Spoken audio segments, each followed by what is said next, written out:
이게 진행하는 과정이고요. 저희가 PCD를 진행할 때는 그 공간은 오로지 참여자 당사자분에게 포커스를 맞춰서 진행이 됩니다. 시작할 때 오늘 참여하신 누구누구 씨가 이 공간의 주인공이다 라고 말씀을 드리게 되고요. 당사자가 좋아하는 다과를 준비한다던가 참여자가 좀 마음을 안정시킬 수 있는 배경음악을 깔아놓기도 하면서 최대한 당사자가 좀 주인공이라는 느낌을 받을 수 있도록 저희가 환경을 구축해 놓고 진행을 하게 됩니다. 보통 할 때 한 분당 1시간 반 정도의 긴 시간이 소요된다고 보시면 될 것 같고요. 장소 선정에 있어서도 당사자분이 유독 편안해하는 장소가 있다고 하면 그곳에서 진행할 수 있도록 함으로써 최대한 참여자분이 안정감을 가지실 수 있도록 진행을 하게 됩니다. PCD 구성 내용을 보여드리도록 할게요. 저희가 회의를 거치고 이제 수기로 작성한 거를 워드로 옮기게 되면 약 한 분당 20페이지 상당 분량의 PCD 페이퍼가 완성이 됩니다. 완성된 서류를 가지고 이후에 다른 기관이나 지역사회나 어느 곳에 가서도 당사자에 대한 정보를 일관되게 줄 수 있다는 측면에서 매우 유용한 정보로 활용이 되고 있습니다. 실제 저희 사업에 참여하신 분의 PCD 예시를 저희가 가져왔는데요. 당사자의 사진을 넣기도 하고 본인이 사진을 거부하시는 경우에는 그림이나 본인이 좋아하는 이미지를 삽입하는 것도 가능합니다. PCD 구성의 가장 첫 번째 중요한 단계는 당사자의 관계망을 파악하는 것에 있습니다. 보시면 관계망을 4가지 유형으로 구분을 해 놓았습니다. 가족과 그리고 금전적 관계에 있는 사람들, 우정 관계에 있는 친구들, 그 외에 금전적 관계 없이 자연스럽게 도움을 주시는 분들, 이렇게 4가지로 구분을 해 놓고요. PCD 회의에 참여하신 분들이 우선 써주시게 됩니다. 그리고 회의가 다 끝나면 당사자에게 과연 이분과 친한 게 맞는지, 나와 얼마나 친한지, 친하지 않은지를 당사자에게 확인을 하고 위치가 본인에게 가까울수록 친한 관계인 것으로 저희가 체크를 하게 됩니다. 이후에는 질문지가 들어가게 되는데요. 대부분 당사자에 대해서 긍정적인 생각을 하실 수 있도록 강점, 관점의 질문을 저희가 던지게 됩니다. 보시다시피 당사자의 강점과 장점은 무엇이라고 생각하시는지, 그리고 당사자가 좋아하는 것은 무엇인지를 질문을 던지게 됩니다. 그리고 당사자가 행복해하고 만족하고 편안해하는 삶을 위해서 무엇이 필요하다고 보시는지 작성하게끔 되어 있고요. 그리고 당사자를 잘 도와주시는 분들은 누구이고 어떨 때 좋아하는지도 적게끔 되어 있습니다. 또 당사자를 지원할 때 꼭 알아야 하는 사항들이 있잖아요. 그런 부분들도 저희가 최대한 세세하게 기록하시게끔 마련을 해드립니다. 그리고 가끔씩 이제 부모님들 같은 경우에는 쓰는 게 익숙하지 않으신 분들도 계세요. 그럼 저희가 실무자들이 최대한 편안히 말씀으로 하실 수 있도록 질문을 던지고 저희가 대신 적기도 하고요. 영상으로 기록을 남겨서 최대한 누락되는 정보 없이 담아낼 수 있도록 하고 있습니다. 그리고 당사자의 건강이나 안전과 관련된 부분 굉장히 중요하잖아요. 실무자들에게는 특히 중요한 정보이기 때문에 이런 정보도 빠지지 않고 받고 있습니다. 네, 이 부분은 이제 PCD에서 이제 담기는 부분인데요. 참여자분들이 도전적 행동을 보이는 만큼 자신의 행동을 언어적인 방식으로 표현하기보다 행동으로 표현하시는 경우가 많으세요. 저희가 이 정보를 미리 받는 게 굉장히 중요했는데요. 여기 이제 계신 분 같은 경우에는 이제 휠체어로 돌진하는 행동을 보인다라고 했을 때 저희가 사전에 정보가 없다라고 하면 이분이 왜 돌진하는지를 알 수가 없는 거죠. 근데 이 PCD를 통해서 사전 정보를 받았기 때문에 이분이 휠체어로 돌진을 할 때는 본인이 원하는 전단지를 받기 위해서구나 라는 거를 저희가 알 수가 있죠. 그래서 이분에 대한 도전적 행동에 대해서 저희가 발빠르게 대처할 수 있고 오해하거나 불필요한 소모를 할 일이 없게끔 되어 있습니다. 네, 그리고 당사자의 일상에 대한 부분도 중요한 정보입니다. 본인에게 평범한 일상은 어떤 일과인지, 그리고 유난히 컨디션이 좋은 날은 어떤 일상을 보내는지, 유난히 힘든 날은 어떤 경우에 힘들어하는지, 이런 부분을 양육자 중심으로 작성하실 수 있도록 해드립니다. 네, 그리고 이 부분은 되게 중요한데요. 당사자와 양육자의 장기적인 삶의 목표가 분명히 있으실 거예요. 대부분 분들이, 저희 참여하신 분들이 이 부분에 대해서 되게 고민을 많이 못 해봤던 것 같아요 라는 말씀을 많이 해주셨어요. 그렇지만 10년 후, 20년 후를 생각했을 때 자녀의 입장에서 뭔가 원하는 목표가 분명히 있을 거라는 거죠. 이 질문을 던짐으로써 과연 원하는 게 무엇인지를 저희가 이끌어내고 이것을 바탕으로 단기와 중기의 계획을 설계하게 됩니다. 그것이 이후에 있는 지원 계획에 담기게 되는 겁니다. 자, 보시면 PCD 내용을 바탕으로 해서 저희가 개인별 지원 계획을 수립을 하게 됩니다. 이 기록은 작년에 사업 시작하실 때부터의 기록이 3년간 계속적으로 누적이 됩니다. 변화에 대한 부분이라던가 저희가 조금 더 깊이 있게 들어간 부분을 한눈에 파악하실 수 있도록 기록 유지를 매우 세심하게 하고 있고요. 네, 당사자가 원하는 삶의 그림이 매우 중요하다고 했잖아요. 그래서 지원 계획에 이 부분을 담고 이것을 실현하기 위해서 우리가 단기적으로 무엇을 지원해야 될지 그 부분이 지원 계획에 담기게 됩니다. 이 부분은 관계망 수준에 대한 부분입니다. 저희가 이 사업을 통한 가장 궁극적인 목표에는 관계망을 확장하고 기존에 있던 관계망을 보다 견고하게 하는 데에 목표를 두고 있습니다.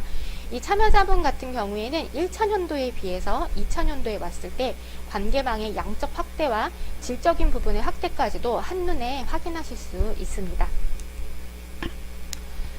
네, 그리고 당사자의 욕구와 양육자의 욕구에 대한 부분을 한눈에 담아놓고 있는데요.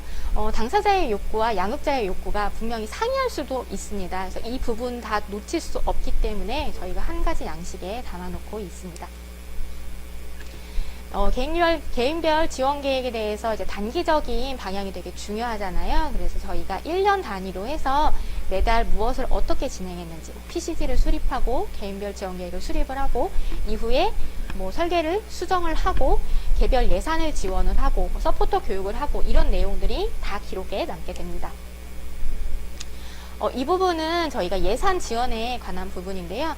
저희 참여하시는 분들 대상으로 저희 사업비에서 개별 예산 지원이 들어가게 됩니다. 그것도 예산 지원에 담기기는 하지만 그 외에 공적인 예산 지원이 있습니다. 바우처를 통한 치료 지원이라던가 활동 지원 예산이라던가 이런 부분들을 다 담게끔 되어 있는데요. 이것은 저희가 사업적인 필요에 의해서 하는 것이 아닌 양육자분들도 이런 기록을 한눈에 좀 보심으로써 향후 자녀의 노후 준비라던가 자립생활 준비를 위해서 보다 체계적으로 준비하시게끔 해드리려고 이 양식을 준비를 했고요. 실제 저희 부모님들께서도 뭔가 지원 받는 거는 알았지만 내가 이렇게까지 지원 받고 있는 건 잘 몰랐다. 기록을 해보니까 정리가 잘 되는 것 같다. 라고 긍정적으로 말씀 많이 해주셨습니다. 네, 관계망에 대한 부분이 계속적으로 나오고 있는데요. 저희가 이제 4가지 유형으로 관계망을 설정을 해 놓았습니다. 그래서 이 관계에 대한 변화도가 어떻게 되는지를 1년에 2차에 걸쳐서 진행을 하고 연차가 바뀔 때마다 또 이제 관계망 변화에 대해서 측정을 하게 되고요.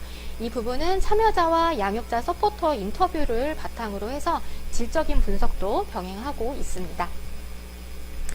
네, 다음으로 당사자에 대한 직접 지원으로 진행되는 도전적 행동 지원에 대한 부분입니다. ABA 행동치료는 작년부터 올해 내년까지 지속적으로 진행될 예정이고요. 피치 치료는 저희가 올해만 시범적으로 진행을 했습니다. 보통 ABA 행동치료가 개별 치료로 진행이 되는데요. 저희는 참여자가 성인이기도 하고 10명이라는 그룹 인원이다 보니 이들 간의 상호 관계도 되게 중요하다라고 보았기 때문에 소그룹 AB 행동치료를 적용했습니다. 올해 총 26회기의 치료를 진행했고요. 원래는 대면 치료로 진행이 되어야 하지만 올해 코로나 상황으로 인해 불가피하게 대면 치료는 15회기 진행을 했고 비대면 치료는 11회기를 진행을 했습니다. 여기에 티치 치료는 13회기를 진행을 했는데요. 티치는 모든 참여자분들 대상으로 진행되지는 못하였고 참여자 10분 중에 4분을 선정을 했고 욕구를 보이신 분들 대상으로 13회기 정도 진행을 했습니다. 이제 강화물 평가 부분인데요. 저희가 ABA를 할 때 매주 한 번씩 저희 치료사와 실무자들이 모여서 회의를 진행하게 됩니다. 근데 사례회의를 할 때 가장 중요하게 첫 번째 정보가 되는 부분이 강화물에 대한 부분입니다. 당사자들마다 본인이 가장 좋아하는 혹은 불편해하는 부분들이 다 있을 거예요. 이것에 대해서 최대한 많은 정보를 저희가 수집해 놓아야 치료 과정에서 필요한 강화물의 활용을 하기도 하고 개별 소설 스토리를 구성하는 데 있어서도 매우 중요한 정보가 됩니다. 양육자분들께 강화물 평가 기록지를 보여드리고요. 부모님들께서 일주일의 시간 동안 자녀를 관찰하시면서 최대한 세세하게 기록하실 수 있도록 해드립니다. 이 과정은 저희 실무자들에게도 당연히 도움이 많이 되지만 양육자분들 입장에서도 그동안 생각했던 것을 기록하니까 느낌이 매우 다르고 보다 체계적으로 내가 아이에게 대하는 느낌이 든다라는 말씀들을 많이 해주셨습니다. 네, 저희가 앞에 말씀드렸지만 올해 불가피하게 ABA 행동치료를 이제 비대면으로 11회계를 했다고 말씀을 드렸잖아요. 저희도 사실 치료사 선생님들도 비대면 치료라는 게 처음이었고 저희 실무자들조차도 비대면으로 하는 것이 쉽지는 않았습니다. 하지만 저희가 마냥 손을 놓고 있기에는 참여자분들이 학교나 복지관도 제대로 가지 못하는 상황에 ABA 행동치료까지 하지 못함으로 인해서 도전적 행동이 자칫하면 과거로 돌아갈 수 있는 좀 위험한 상황으로 예측이 됐습니다. 그래서 저희도 뭔가 용기를 내서 나름 이렇게 스터디도 열심히 하면서 비대면 치료를 시도를 하게 되었는데요. 저희가 회당 치료가 약 40분 정도 진행이 되는데 8개의 과제로 스케줄이 나누어서 구성이 되어 있습니다. 그 과정을 저희가 일주일에 한 번씩 모여서 영상으로 촬영을 했고요. 그 내용을 저희 부모님들이 계시는 온라인 밴드에 올려놓으면 다음 주까지 일주일 동안 가정에서 부모님이 치료사가 되어서 온라인으로 ABA 행동치료를 진행하시게끔 적용을 했습니다. 이 내용을 가지고 저희 양육자분들이 기록을 하시게끔 저희가 양식을 배부해 드렸는데요. 지금 보여드리고 있는 이 양식이 저희 부모님들이 실제 활용하신 기록지입니다. 가정에서 영상을 몇 번 정도 보여주셨는지, 영상을 봤을 때 자녀분들의 반응은 어땠고 감정 상태는 어땠는지, 다음 회차를 진행을 할 때 추가적인 지원은 무엇이 더 필요한지에 대해서 작성하실 수 있도록 해드렸는데요. 저희 부모님들이 사실 처음에는 이렇게 작성하는 걸 굉장히 어려워하셨어요. 어떤 분들은 한 줄만 쓰시기도 하셨고 단어만 쓰시는 분들도 계셨고 저 못 쓰겠어요 라고 하시는 분들도 계셨습니다. 근데 부모님들도 이렇게 쓰시면서 훈련이 많이 되신 거예요. 그래서 기록 능력이 굉장히 향상되시면서 저희 치료사 선생님들 못지않게 굉장히 전문적인 서술까지도 가능할 정도로 역량이 강화되는 것을 확인할 수 있었습니다. 네, 개별 예산 지원에 대한 부분인데요. 저희가 참여자분들 대상으로 자기주도 활동을 하실 수 있도록 개별 예산을 지원을 해드리고 있습니다. 이 부분은 저희가 1년에 2차례 나누어서 진행을 해드리고요. 무분별하게 예산을 쓰실 수는 없기 때문에 저희가 매달 계획서를 작성하시고 그것에 대한 평가서를 부모님들이 스스로 작성하실 수 있도록 해드립니다. 그리고 활용하시는 데 있어서 뭔가 소비성 활동에만 집중되면 안 되기 때문에 연초에 별도의 오리엔테이션을 통해서 부모님들이 이 예산을 활용하시는 데 있어서 자녀분들에게 주도성을 주시는 방법을 보다 좀 꼼꼼하게 팁을 드리면서 규모 있게 활용하실 수 있도록 해드렸습니다. 원래는 연초에 계획을 할 때는 지역사회로 나가서 하는 활동들에 대한 욕구가 되게 많으셨어요. 등산을 가겠다, 친구와 여행을 가겠다, 놀이공원을 가겠다 이런 욕구들이 많으셨는데 중간에 코로나 문제로 인해 욕구를 불가피하게 수정해야 하는 상황이 왔던 거죠. 그래서 가정에서 활동무소 선생님과 요리를 한다던가 공예 활동을 한다던가 색칠 공부를 한다던가 이런 식으로 전환되는 경우가 매우 많았습니다. 활동하시는데 중요한 건 참여자가 아무리 본인 의사표현이 어렵다고 해도 자기 주도성을 갖는 것이 중요하기 때문에 물건을 선택하는 데 있어서 당사자가 선택하게끔 권한을 주고 결제를 할 때도 본인이 카드를 내밀고 받을 때 인사를 한다던가 영수증을 확인한다던가 이렇게 경제관념을 깨우치는 것까지 포함해서 부모님들이 하실 수 있도록 지속적으로 모니터링하고 교육을 진행해 드렸습니다.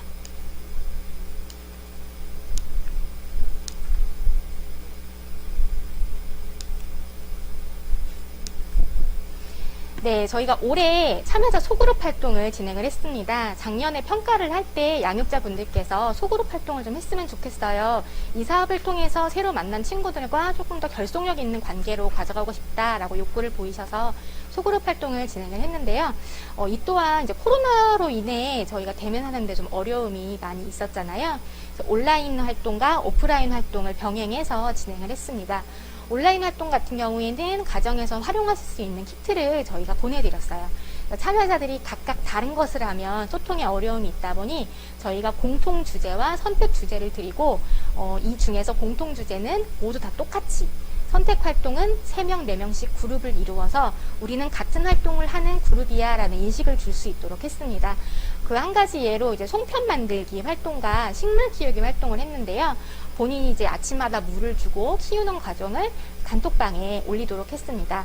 그리고 서로 내 친구 누가 한 것을 보고 댓글을 달아서 서로 칭찬도 해주고 뭐 요리해 먹는 과정도 올리고 하면서 온라인으로 교류할 수 있는 새로운 기회를 창출하기도 했습니다. 대면 활동은 참여자분들의 욕구를 반영해서 진행했고요. 요리 활동과 직업체험 활동, 체육 활동, 아쿠아리움 가기, 식음료점 이용하기 등으로 그룹별로 한 분당 2번씩 활동을 진행을 했습니다. 이 부분은 참여자분들의 만족도가 매우 높았기 때문에요. 내년에도 지속적으로 진행할 계획에 있습니다. 마지막으로 서포터 지원에 대한 부분입니다.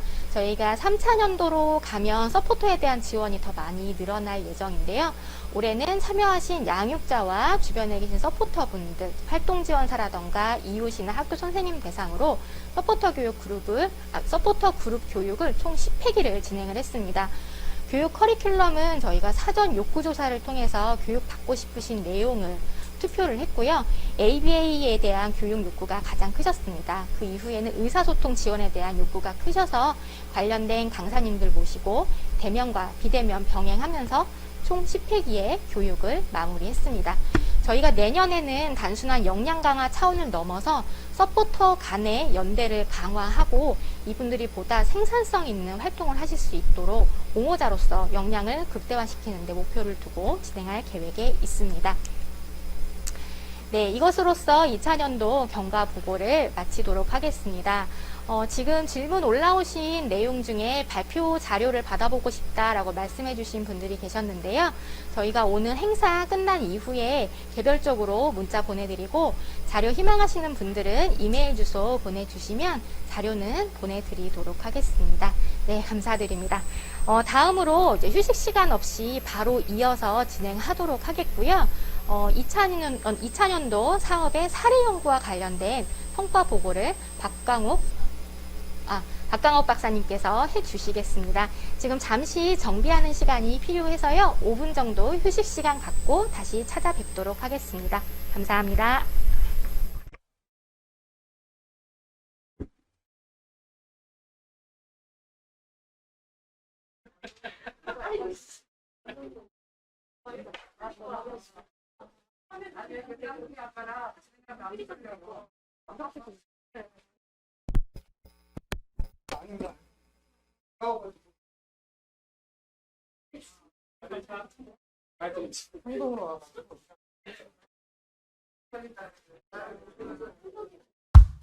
Here at Haramen Cup,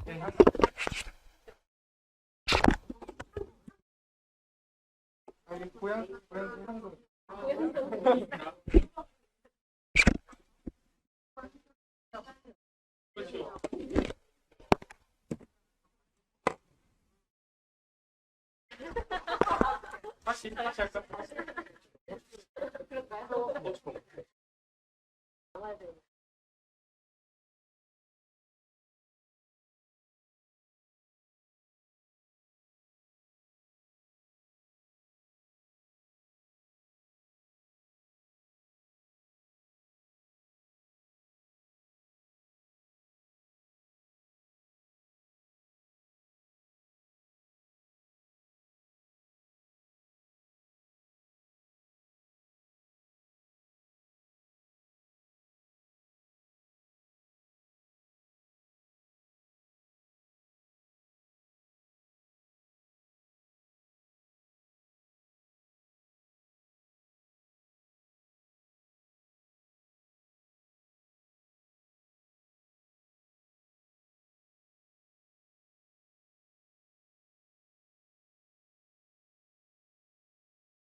어,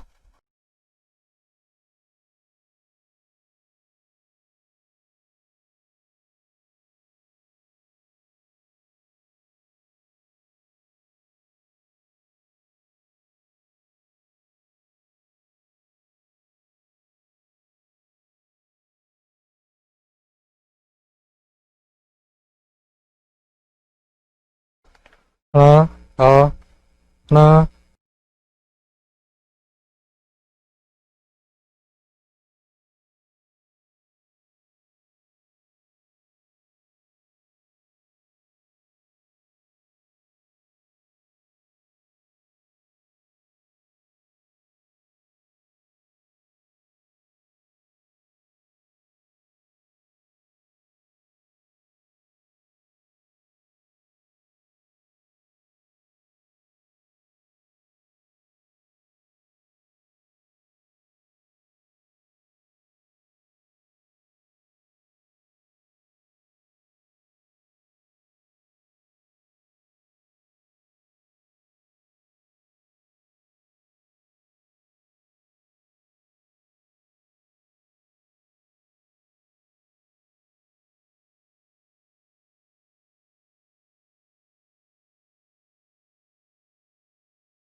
네, 안녕하세요. 네, 나눔과 꿈, 우리 이제 2000년도 사례 연구 결과 발표를 시작하도록 하겠습니다. 저는 성공회대학교 박광옥이라고 하고요. 지금 이제 줌으로도 같이 진행이 되고 있는데, 지금 제가 아는 분들, 우리 서대문 장애인 복지관의 또 참여자분들, 그 다음에 또 시민 옹호인 분들도 보이시는 것 같아요. 반갑습니다. 그리고, 이 또 성과 그 발표회를 또 참석해 주셔서 많은 분들 감사하게 생각하고 있습니다. 제가 이제 발표한 부분은 이 사업에 대한 부분은 이제 앞서 김영하 팀장님이 자세히 설명을 해주셨고요.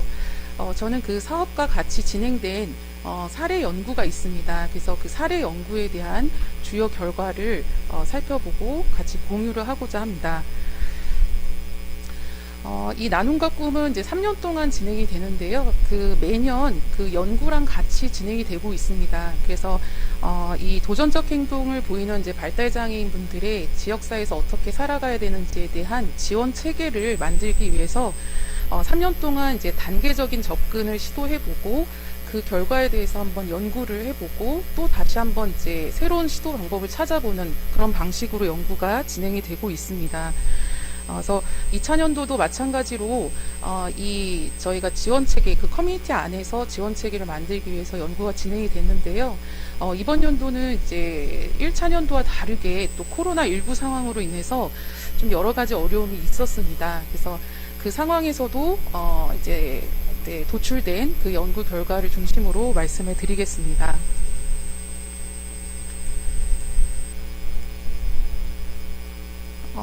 이 사업은 이제 궁극적인 목적은 이 도전적 행동을 보이는 발달장애인 분들이 행복한 지역사회 삶을 만드는 터전을 만드는 거에 있겠습니다. 그래서 이 사업의 어떻게 대전제를 살펴보면 첫 번째는 이제 사람 중심 실천, 두 번째는 지역사회 기반, 그다음 세 번째는 지원 체계 구축을 대전제로 하고 있습니다.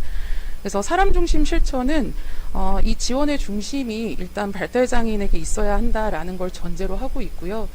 그다음 지역사회 기반에 입각해서 지금 이 사업을 통해서 진행되는 모든 단위 사업들이 발달장애인 분들이 지역사회 삶을 살아갈 때 필요한 부분들을 고려해서 고려한 필요한 지원을 제공한다는 거에 대전제를 두고 있습니다. 그리고 지원체계 구축을 또 전제를 두고 있는데요.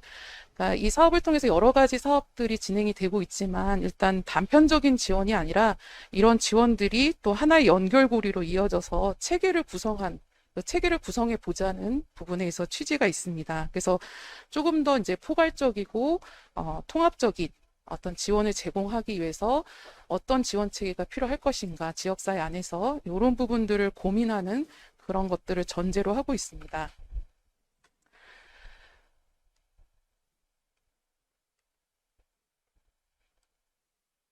네. 제가 이거를, 네. 제가 좀 작동이 쉽지는 않네요. 네. 그래서 이 대전제를 기반으로 해서 실제 사업에서는 이제 이런 구체적인 어떤 실천들이 이루어졌습니다. 그래서 사람 중심 실천을 위해서 일단 PCD를 활용해서 개인별 지원 계획을 수립하고 그 다음에 이제 구체적으로 이 개인별 지원 계획에 따라 도전적 행동을 지원하고 또 지역사회 참여를 지원을 했습니다. 이 지역사회 참여는 자기 주도적 활동을 중심으로 지원을 했고요. 그 다음 지역사회 기반에 전제해서 지역사회를 어떻게 하면 이 사업에 포함을 시킬 것인가, 그리고 지역사회 이웃들을 어떻게 하면 관계망을 형성할 것인가, 그 다음에 발달장애인분들의 일상성을 어떻게 유지하고 보장해 줄 것인가, 그리고 발달장애인, 특히 이제 도전적 행동을 보이는 발달장애인들의 어떤, 옹호할 수 있는 그런 지역사회 환경을 어떻게 만들 것인가, 이런 부분들에 대한 실천을 좀 고민했습니다. 그리고 이제 세 번째는 지원체계 구축인데요. 이 지원체계 구축의 전제하에 이 사업이 가장 그러니까 가장 핵심을 두고 있는 게 서포터입니다. 그래서 이 서포터가 어떻게 보면 지원체계 구축의 핵심 요인으로 설정을 하고 사업이 진행이 된다라고 할 수 있는데요. 발달장애인 분들과 또 지역사회를 연결시키는 어떤 하나의 매개체 역할로서 이 서포터의 역할을 중요하게 생각하고 이 사업을 추진을 하고 있습니다. 그래서 이 사업에 대한 부분을 1차년도에 이어서 2차년도도 전반적으로 이 사업에 대한 평가를 실시해보고 그 다음 2차 사업에 대한 커뮤니티 케어 시스템 구축 모형을 미리 설정한 다음에 그 모형에 따라 사업이 잘 진행이 되었는지를 한번 평가를 해보았습니다. 그리고 이제 어떤 점을 이제 3차년도 사업에 보강을 할 것인가, 그래서 어떤 지원 체계를 또 구축하고 그걸 시범 적용해 볼 것인가에 대해서 좀 고민을 하는, 그걸 도출하는 그 연구라고 할 수가 있습니다. 이 그림은 저희가 이제 2차년도 이제 이 사업을 시작하기 전에 저희 이제 사업단과 연구진 간에 또 이제 논의했던 이제 하나의 모형입니다. 그래서 이 모형을 보시면 이제 이 사업의 주요 어떤 체계를 좀 이해하실 수가 있습니다. 그러니까 도전적 행동을 보이는 발달장애인 분들이 지역사회 삶을 살기 위해서 일단 복지관의 맨 밑에 아래 서대문 장애 복지관의 지원을 기반으로 해서 당사자 지원에는 크게 도전적 행동의 직접 지원, 그 다음에 자기주도 활동 지원에 이 두 가지 영역이 크게 진행이 됩니다. 그리고 또 한 꼭지는 이제 서포터 지원인데요. 이 서포터 지원을 하기 위해서 구체적으로 이 서포터들의 역량을 강화하고 또 1차년도와 다르게 2차년도에서는 이 서포터 간의 연대를 강화해서 이 서포터 연대를 중심으로 발달장애인분들이 지역사회로 포함이 돼서 활동할 수 있도록 하는 그런 어떤 하나의 그 진행 절차를 가지고 이 사업이 진행이 됐습니다. 그래서 우리 오른쪽 그림을 보시면 이게 이제 1차년도는 어찌됐든 이제 서대문 장애인 복지관의 지원이 조금 많이 들어가게 되고요. 나중에 이제 2차년도, 3차년도로 갈수록 이 서포터와 지역사회를 중심으로 이 도전적 행동이 있는 그 발달장애인 분들의 지원이 이루어질 수 있는 방향을 두고 있습니다. 그래서 2차년도는 1차년도와 다르게 서포터 연대를 좀 강화해서 이 발달장애인 분들이 지역사회에 참여할 수 있는 하나의 지원 체계를 만들어 보자. 라는 목표를 가지고 진행이 됐었습니다. 실제 이 연구 내용과 방법을 좀 살펴보면 일단 이제 저희가 이제 첫 번째로는 사업 진행 과정에 대한 평가, 아까 말씀드린 2차 모형을 기반으로 사업이 잘 진행이 됐는지, 이 2차 모형이 잘 적용될 수 있는지에 대한 평가가 진행이 됐었고요. 그 다음에 이제 사업 효과성에 대한 평가, 그러니까 이 사업에서 목표로 두고 있는 그 목표들이 잘 달성이 됐는지에 대한 효과성 평가가 진행이 됐었습니다. 또 이를 기반으로 해서 3차년도에서는 어떤 모형을 가지고 어떤 시스템을 가지고 사업을 진행을 할 것인가에 대한 어떤 그 3차년도에 그 지역 어떤 지원 시스템, 지원 체계를 구축하는 방향을 설정하는 그 세 가지 이 꼭지로 연구 내용이 설정되어 있습니다. 일단 사업 진행 과정 평가를 위해서는 이제 크게 세 가지 영역, 이제 발달장애인분들의 도전적 행동을 지원하는 영역, 그 다음에 이 발달장애인분들의 지역사회 참여를 지원하는 영역, 그 다음 세 번째는 이 서포터를 지원하는 영역, 이 크게 세 가지 영역의 사업평가가 진행이 됐었고요. 이 사업평가는 이제 관련 사업 자료나 FGI를 개최를 통해서 평가를 했습니다. 그 다음에 이제 사업 효과성 평가는 지금 이 사업에서 지금 목표로 두고 있는 게 몇 가지 있습니다. 그래서 그 중에 하나는 이제 도전적 행동이 완화가 됐는지, 직접적으로 발달장애인 분들이 이 사업에 참여함으로 인해서 도전적 행동이 완화됐는지, 그 다음에 지역사회 통합 수준이 향상됐는지, 그 다음에 이제 서포터들의 어떤 도전적 행동 인식이 개선됐는지, 요 세 가지 목표를 양적 측정, 표준화된 측정 도구를 가지고 측정을 해 보았습니다.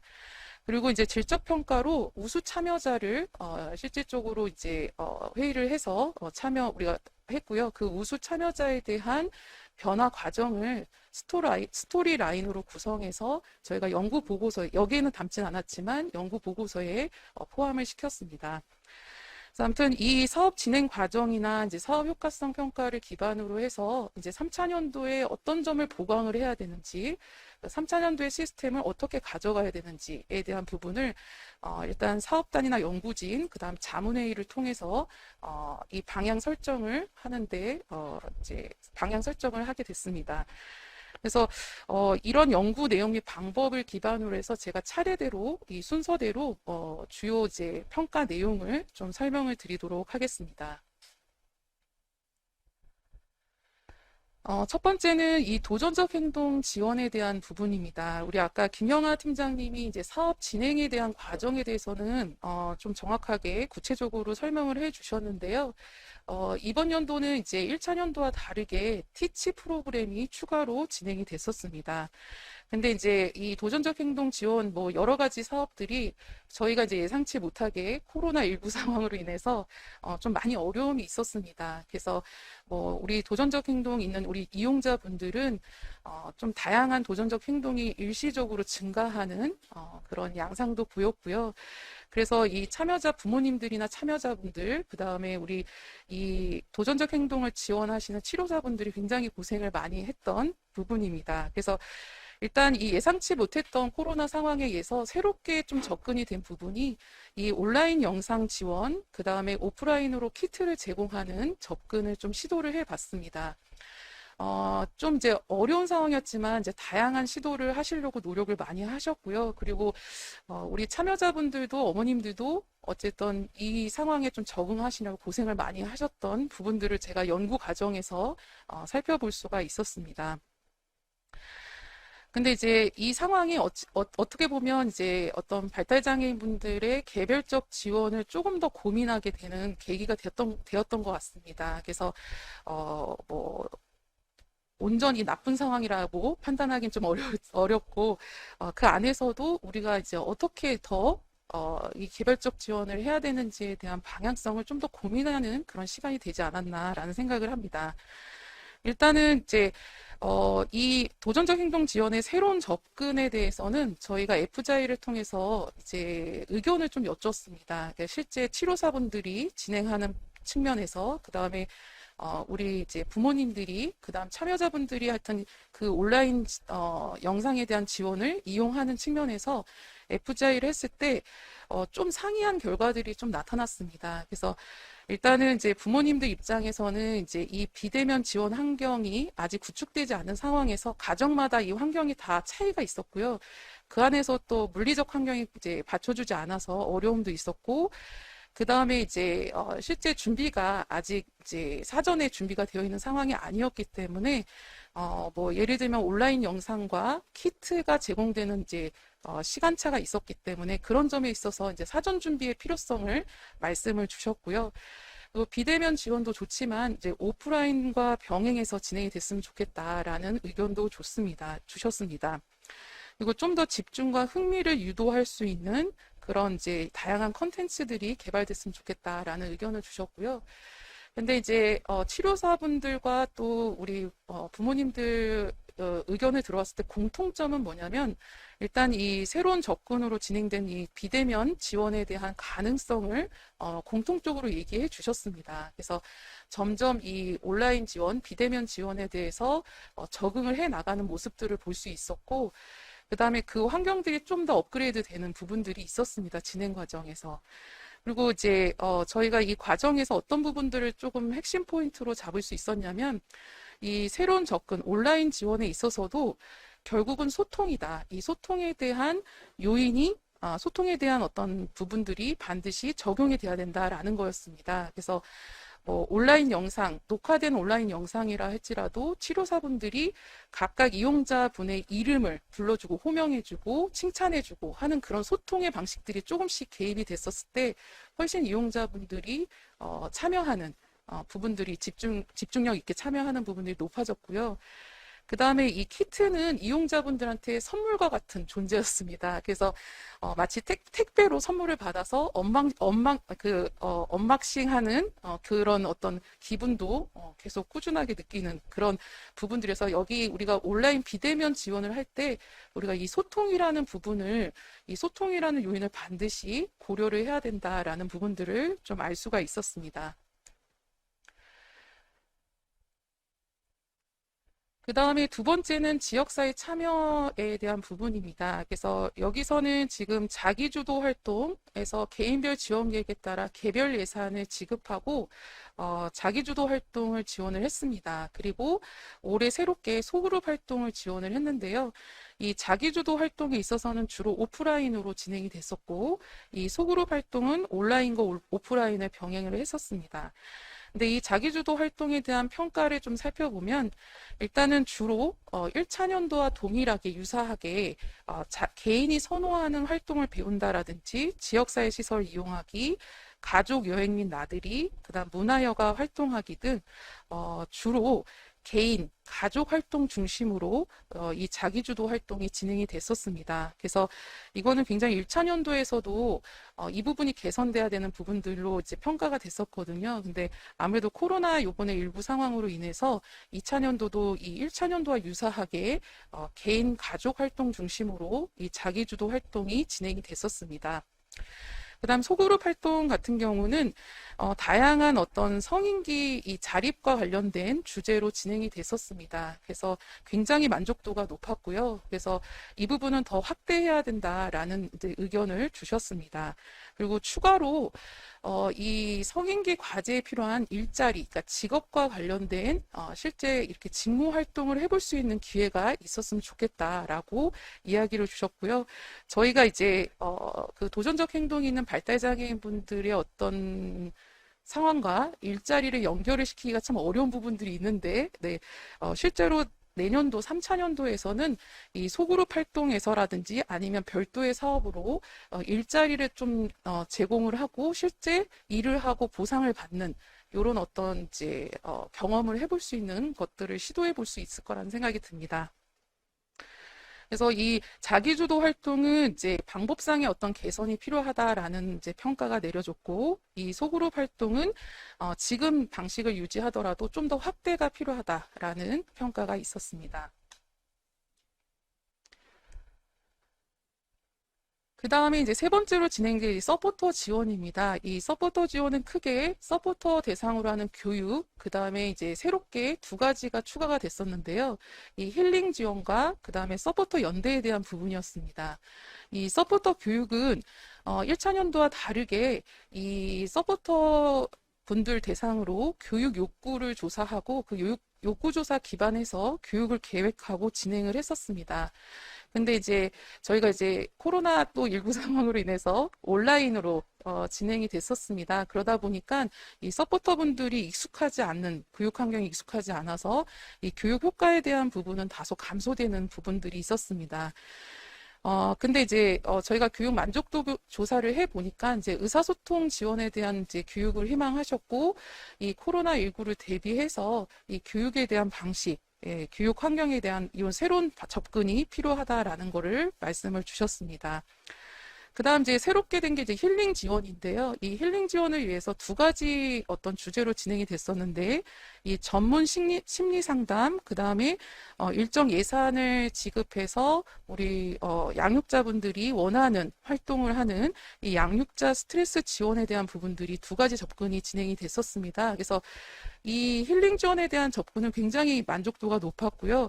지속적으로 확대가 돼야 된다라는 의견을 주셨고, 그 다음에 특히 이 전문 심리 상담 같은 경우는 좀 보편화시켰으면 좋겠다 해서 주 양육자뿐만 아니라 좀 직접적인 지원을 하는 활동 지원사 분들을 대상으로 그 좀 보편화하고 확대했으면 좋겠다라는 의견을 주셨습니다. 그 다음에 이제 2차년도 아까 말씀드렸다시피 2차년도의 또 핵심이 이 서포터 연대였습니다. 이 지원 체계 안에서 서포터 연대의 연대 체계를 구축하고 이 서포터 연대를 강화하는 것을 목적으로 두고 있었는데요. 이 부분이 실질적으로 많이 취약한 부분이었습니다. 이 사업 평가를 해봤을 때. 그래서 원활한 진행이 좀 어려웠고, 그 다음에 이제 그 대신에 이 원활한 진행은 어려웠지만 이 서포터 간의 이제 정보 공유나 소통을 굉장히 원하고 계셨습니다. 그래서 이 3차년도에서는 이 서포터, 이 코로나 상황이 이렇게 진행이 되더라도 이 서포터 연대를 어떤 방식으로 좀 더 지속적으로 강화시킬 수 있고 유지시킬 수 있는지에 대한 새로운 방식이 도입될 필요가 있겠다라는 의견들이 있었습니다. 지금까지는 이제 사업 진행에 대한 주요 사업에 대한 것들을 세 가지 꼭지로 해서 제가 평가에 대한 진행 평가를 말씀드렸고요. 그 다음에 이제 사업 효과성 평가로 이제 그 진행된 부분을 좀 말씀을 드리도록 하겠습니다.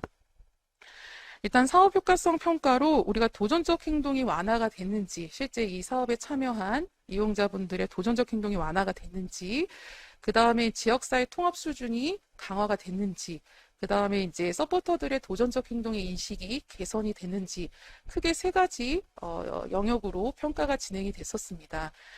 이 사업 효과성 평가는 실제로 표준화된 어떤 측정 도구를 가지고 진행이 됐었는데요. 좀 주요 결과치를 좀 말씀드리도록 하겠습니다. 일단 도전적 행동에 대한 부분, 완화에 대한 이제 목표에 대한 부분은 전반적으로 지금 저희가 2019년 대비 2020년 비교를 한 표입니다. 지금 보면 저희가 크게 자해 행동, 상동 행동, 공격 및 파괴 행동으로 이제 측정이 했는데요. 이 자해 행동이나 상동 행동은 많이 이제 완화되는 그런 결과적으로 완화되는 이제 부분이 있었고요. 근데 공격 및 파괴 행동은 증가되는 부분이 나타났습니다. 증가한 부분이 나타났습니다. 그러니까 이 부분이 아무래도 지금 저희가 지원이 아무리 이제 새로운 시도로 제공이 됐다 할지라도 이 코로나 환경에서 어쨌든 지역사회 접촉이 예전보다는 빈번하지 접촉이 많이 감소가 됐고 사람들을 일단 만나지 않는 그런 답답한 상황에서 일시적으로 이런 공격 및 파괴 행동이 좀 증가되는 그런 어떤 양상을 보이는 부분이 있었습니다. 근데 모든 이용자, 그 10명의 이용자가 다 그렇지는 않았었고요. 이 상황에서도 굉장한 도전적 행동이 완화되는 그런 부분, 완화되는 이용자분들이 계셨습니다. 그래서 제가 이제 그 참여자 한 분의 예시로 지금 이제 제시를 했는데요. 이거는 이제 연구 보고서에 저희가 개별마다 어떤 특성이나 어떤 상황들에서 어떤 특성들이 나타난지에 대한 부분, 어떤 결과들로 이어져 있는지가 좀 자세히 적혀져 있습니다. 일단 전체적으로 이 공격 및 파괴 행동이 증가되는 부분을 보였으나 이 참여자 한 분, 이 참여자 A 씨는 일단 지금 진행되는 ABA나 티치나 자기주도 활동, 그 다음에 소그룹 활동, 그 다음에 이제 서포터 같은 경우 서포터 교육에 다 참여를 하신 분입니다. 그래서 이분은 이제 올해 1차, 2차를 비교해서도 도전적 행동이 굉장히 완화되는 그런 결과가 있었고요. 그 다음에 작년과 올해 대비했을 때 이 도전적 행동이 다 전반적인 자해 행동, 상동 행동, 공격 및 파괴 행동에서 모두 완화되는 그런 양상을 보이는 이용자분도 계셨습니다. 그 다음에 이제 두 번째로 저희가 효과성을 평가를 측정했던 부분이 지역사회 통합 수준이었습니다. 이 지역사회 통합 수준인데 이것도 이제 저희가 표준화된 측정 도구를 가지고 측정을 했었는데요. 전반적으로 이 지역사회 통합 수준은 향상되는 부분을 보였습니다.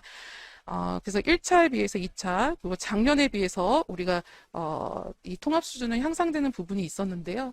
이것도 이제 저희가 10가지 항목을 두고 지역사회 통합 수준을 측정하는데 10가지 항목이 다 향상되는 부분은 아니었고요. 그 중에 2가지 이 부분이 조금 이제 감소되는 결과가 있었습니다. 그게 이제 2가지가 뭐냐면 이제 나는 내가 살고 있는 동네에서 독립적으로 살 수 있다라는 이제 지표랑 그 다음에 이 동네에는 이제 나와 친한 사람이 살고 있다. 요 2가지 지표는 전반적으로 이용자분들이 감소한 이 통합 수준이 감소한 지표입니다. 그래서 아무래도 이번 연도에는 이제 어떤 개별적인 지역사회 경험에 대한 부분은 이제 진행이 됐지만 아직까지 지역사회 교류하고 관계를 형성하는 부분이 미흡했다라는 부분들과 연결될 수 있는 결과라고 할 수 있습니다. 이 자료는 이제 그래도 이용자분 중에서도 지역사회 통합 수준이 많이 향상된 분의 어떤 예시입니다. 이건 한번 참고하시면 될 것 같고요. 그 다음에 이제 세 번째가 이 도전적 행동 인식 개선에 대한 측정이 있었습니다. 이거는 서포터들을 대상으로 했는데요. 근데 이 부분이 지금 이번 연도에는 전반적으로 작년에 비해 모두 이제 인식이 어떻게 보면 이제 부정적인 이제 인식으로 나왔습니다. 작년에 비해. 자, 이거는 이제 대부분 우리가 이제 도전적 행동의 인식을 측정하는 영역이 도전적 행동에 대한 것들을 어떻게 정의하고 있는지, 그 다음에 원인에 대한 부분, 결과에 대한 부분, 감정, 지원 방법에 대한 부분 영역을 나눠서 물어보고 있는데요. 전체적으로 인식이 개선되지 않고 인식이 오히려 좀 더 부정적인 인식으로 결과가 나왔습니다. 이거는 제가 볼 때는 지금 올해 여러 가지 상황들이 있었고 그 상황들이 어쨌든 인식에 있어서도 개선되지 않는 그런 부분에 있어서 부정적인 영향을 미치지 않았나라는 생각을 예측을 해볼 수 있었습니다. 하지만 또 우리 서포터 분들 중에서는 지금 올해 그래도 이 도전적 행동이 많이 개선된, 인식이 개선된 분들도 계셨습니다. 그래서 실제로 서포터 교육을 받고 힐링 지원 프로그램을 이용하신 이제 서포터 이제 한 분은 이렇게 전반적으로 모든 영역에서 인식이 개선되는 그런 효과가 있었습니다.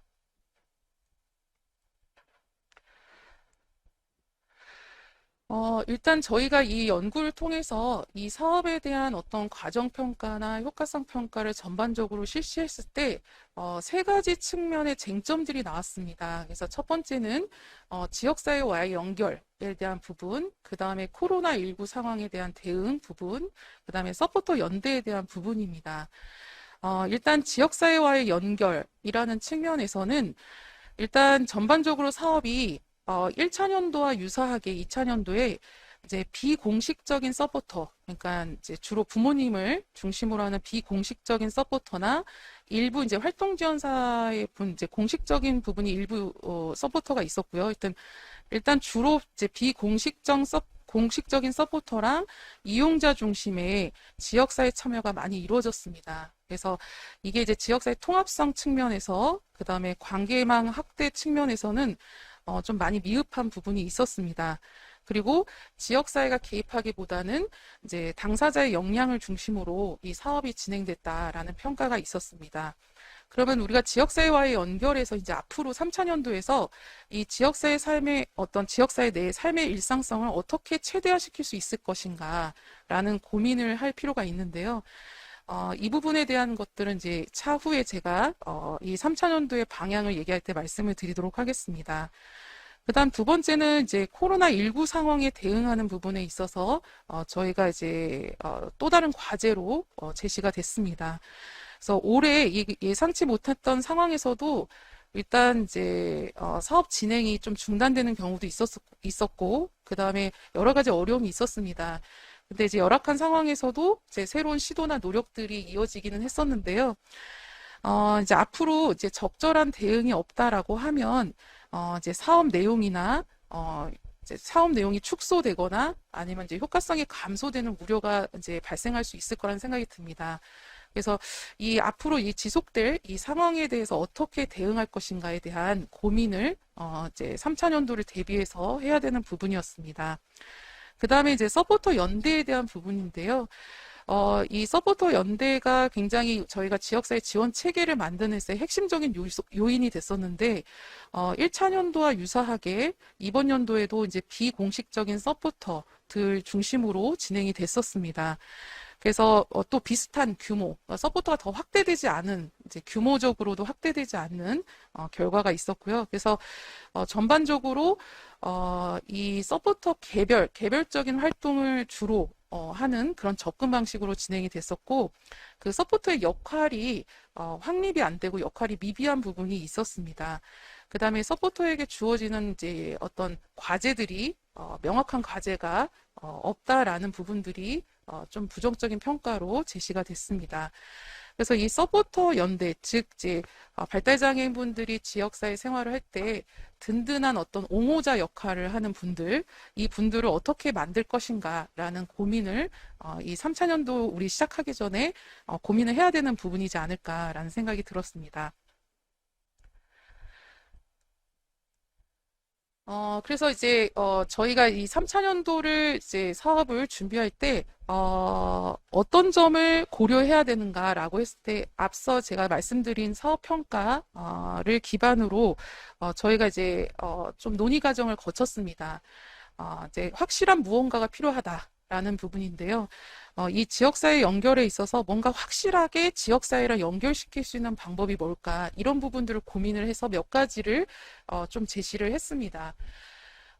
이제 기존에 이제 1차 년도, 2차 년도에 진행된 사업들은 그대로 진행이 되고요. 이제 3차 년도에 이제 우리가 확실하게 뭔가를 제안할 수 있는 부분, 그게 이제 지역사회 연결에서는 두 가지 부분을 제안을 하려고 합니다. 첫 번째는 이제 지역사회 환경을 조금 변화하는, 지역사회 환경 변화를 좀 시도해보는 부분입니다. 그래서 발달장애인이 행복한 지역사회 해서 이제 그 지역사회 차원에서 워킹 그룹을 구성을 하려고 합니다. 그래서 이 워킹 그룹은 발달장애인 당사자 부모님, 그 다음에 서비스 기관 관계자, 시민 옹호인, 그 다음에 서대문 구청의 공무원이 다 될 수도 있고요. 관련 학계 교수도 포함이 될 수 있습니다. 그래서 워킹 그룹을 구성해서 일단 도전적 행동을 보이는 발달장애인 분들이 뭔가 지역사회에 살아가기 위해서 어떤 것들이 필요한지, 이 부분은 이제 공동생산 이제 접근을 적용해서 실제로 지역사회 환경의 개선 과제를 도출하고 또 예산을 요구할 수 있으면 예산 확보를 위해서 요구하는 그런 어떤 이제 사업이 하나 되는 부분들을 고려를 했습니다. 그래서 서대문 장애인복지관은 이제 참고로 올해 이 공동생산에 대한 이제 방식을 적용한 사업들이 진행이 됐었습니다. 그래서 실제로 이 공동생산에 대한 부분들이 교육이 되어 있고 훈련이 되어 있는 상태입니다. 그래서 지금은 이제 만약에 이 사업 외에 지금 이제 협치 사업을 통해서 일자리 이제 창출을 공동생산 접근을 하려고 지금 준비 중에 있고요. 그래서 지금 이 나눔과 꿈, 도전적 행동이 있는 발달장애인 분들의 어떤 지역사회 지원 체계를 구축하는 데 있어서 이 공동생산에 대한 부분을 적용해서 실제로 지역사회 환경을 좀 만들어보는 그런 시도도 한번 해보려고 이제 해보면 어떨까라는 것들을 제안을 했습니다. 그 다음에 지역사회와의 연결의 또 한 가지에 대한 부분은 지역 접촉과 관계 형성이 굉장히 미비했는데요. 근데 이거는 1차 년도에서는 주로 이제 비공식적인 지원망이나 직접적 서비스 지원망 관계 중심으로 갔기 때문에 그렇게 진행이 됐었고, 올해는 좀 더 서포터를 확대하고 관계망을 확대하려고 했으나 상황이 여의치는 않았습니다. 그리고 실제로 3차 년도에서는 이런 상황이 계속될 거라고 생각이 들고요. 그리고 좀 더 이 지역 접촉을 빈번하게 하고 관계 형성을 좀 더 원활하게 하기 위한 좀 어떤 확실한 단위 프로그램이 필요하다라는 이제 논의하에 지금 이제 장애인복지관에서 적용되고 있는 이 스몰 스파크에 대한 부분을 한번 적용해 보자라는 의견들이 있었습니다. 그래서 조금 더 지역사회와 연결할 수 있는 부분들을 이제 고민을 하는 것들을 제안을 했습니다.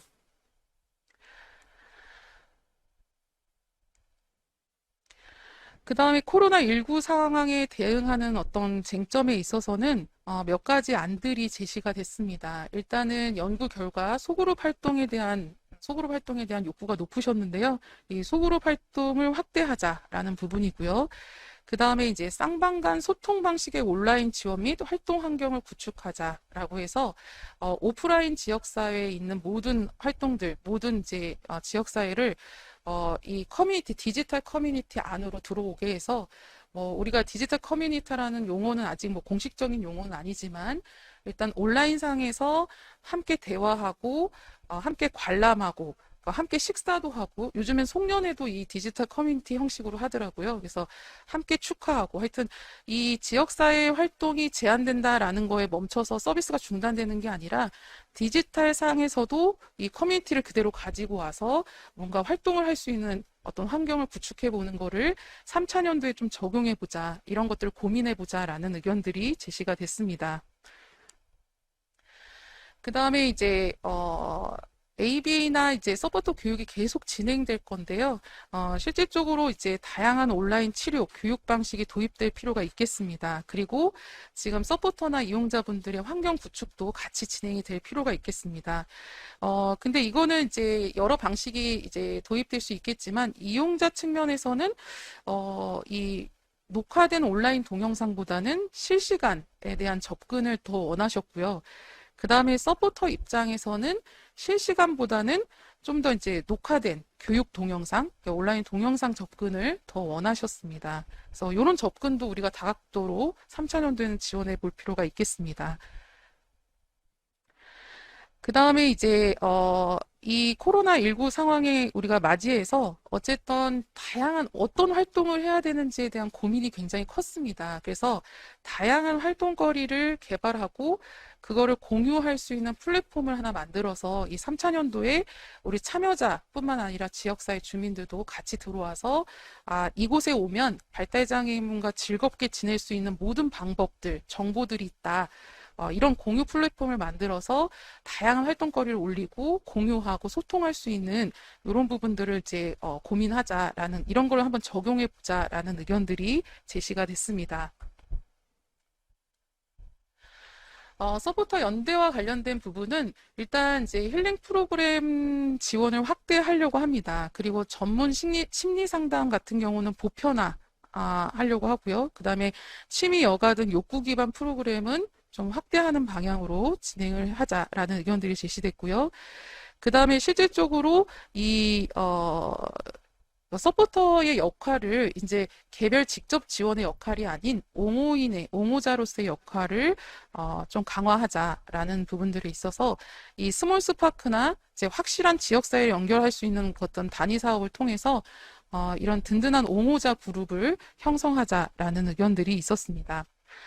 그 다음에 이제 서포터 간의 역량 강화를 위해서 연대체를 결성하자. 그래서 저희가 서포터 간의 자조 모임을 결성하고 이 서대문 장애복지관이 이 서포터 자조 모임이 자체적으로 운영할 수 있도록 지원하자라는 부분들이 제시가 됐고, 그 다음에 이 자조 모임 안에서 일단 소규모의 어떤 주도적인 프로젝트가 좀 진행이 되는 부분도 한번 고려해 볼 수 있겠습니다. 제가 또 시간이 제한되어 있어가지고, 네. 일단 시스템 구축 방향은 이제, 조금 더 3차년도에는 서포터, 지역사회로 옮겨가는 그런 부분들이 될 거고요. 그 다음에 서포터에 대한 부분이 서포터의 주체가 확대될 예정입니다. 그리고 직접 지원 역할에서 옹호의 역할을 강화하고, 이제 서포터의 개별 활동 중심에서 연대 활동을 시도해 볼 예정입니다. 그리고 이제 복지관 측에서는 이런 정착을 위해서, 그러니까 연대 활동을 정착하기 위해서 어떤 지원을 해야 되는지에 대한 요인을 파악을 해 보려고 합니다. 그 다음에 이제 서대문 장애복지관에서의 지원은 계속됩니다. 그래서 사람 중심 실천에 대한 부분, 그 다음 발달장애인 지원에 대한 부분, 서포터 지원에 대한 이제 단위 사업들이 진행이 되고요. 이 부분은 저희가 별도로 제공되는 자료를 보시면 좋을 것 같습니다.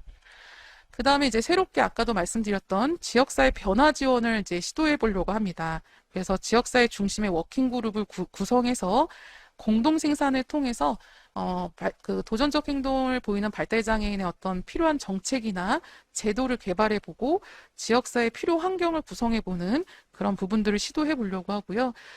일단 이 발달장애인 지원과 맞물리지만 일단 스몰 스파크를 홍보해서 이제 많은 지역사회 주민들이 어떤 발달장애인분과 함께 활동할 수 있는 기회를 제공하고 그런 예산을 확보하고 이런 부분들의 어떤 서대문 장애인복지관의 지원이 이루어질 예정입니다. 네, 전반적으로 저희가 2차 사업에 대한 평가를 실시하고 그걸 기반으로 3차년도에 이렇게 운영에 대한 부분을 고려해야 된다라는 것들을 제시했고요. 더 구체적인 내용은 저희가 연구 보고서가 제작이 돼서 이제 보급이 됩니다. 그래서 그 연구 보고서를 살펴보시면 좋겠습니다. 이상 저희 2차년도 연구 결과 발표를 마치도록 하겠습니다. 이어서 한 5분 정도 휴식 시간을 갖고요. 그 다음에 이제 자유 토론, 네, 그러니까 토크 콘서트처럼 자유 토론이 진행이 되도록 하겠습니다. 네, 감사합니다.